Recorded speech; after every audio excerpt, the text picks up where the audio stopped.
मित्रांनो, माझी लाडकी बहीण या योजनेअंतर्गत काही बदल करण्यात आले आहेत, याची माहिती महिला व बाल विकास मंत्री यांनी विधानसभेत दिलेली आहे।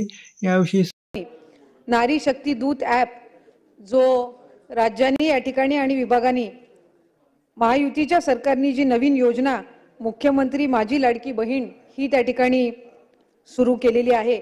1 जुलैपासूनच या संदर्भातली नोंदणी ही सुरू केलेली आहे आणि नारी शक्ती दूत ॲप यामध्ये ऑनलाईन फॉर्म हा अवेलेबल केलेला आहे। यामध्ये GR पहिला इश्यू केल्यानंतर शासन निर्णय निर्गमित केल्यानंतर काही सुधारणा त्यामध्ये करण्यात आलेली आहे आणि ज्या सुधारणा करून तिथे आम्ही ते ॲप अजून अपडेट करत आहोत। आणखीन काही सूचना सुद्धा आलेल्या आहेत, त्यामुळे त्या सुद्धा या ॲपवर आपण लवकरात लवकर अपडेट करून या ॲपची क्षमता सुद्धा या एका आठवड्याभरातच ॲपच्या ज्या काही सर्व तांत्रिक बाबी आहेत त्या निश्चितपणाने सोडवल्या जातील।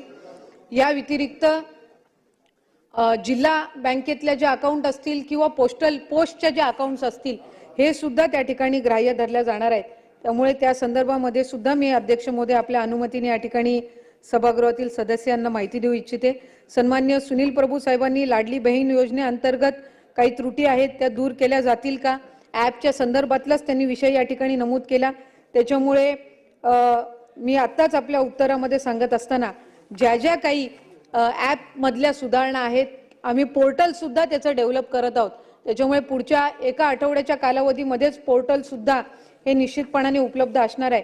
त्यामुळे ऑनलाईन मोबाईल ॲप सहितच पोर्टलवर सुद्धा आता फॉर्म उपलब्ध होणार आहे। ऑफलाईन फॉर्म स्वीकारण्याची सुद्धा प्रक्रिया ही गतीने सुरू आहे आणि साधारणपणे 15 लाखापेक्षा अधिक ऑनलाईन फॉर्म्स हे ऑलरेडी पात्र फॉर्म्स हे ॲपवर रजिस्टर झालेले आहेत।